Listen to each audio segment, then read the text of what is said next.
আল্লাহ মালাকুল মাউত কে বলবেন, মালাকুল মাউত কি অবস্থা? বলবে সব শেষ।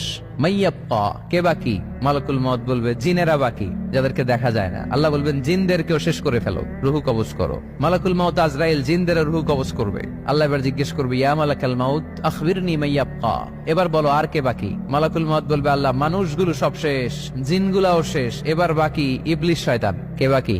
ইবলিসরেও শেষ করো, ইবলিসও শেষ। আল্লাহ আবার জিজ্ঞেস করবেন, ইয়া মালাকাল মাউতি মাইয়াব্বা, আর কে বেঁচে আছে বলো?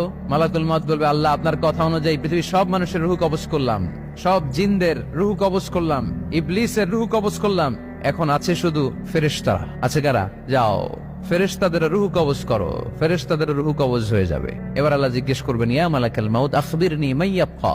মালাকুল মাউত বলবে, আল্লাহ আপনার কথা মতো ধরে ধরে সব শেষ, ফেরেশতাও শেষ, 4 জন ছাড়া। কয়জন ছাড়া? জোরে বলেন, কয়জন ছাড়া? ইসরাফিল, জিব্রাইল, মিকাইল,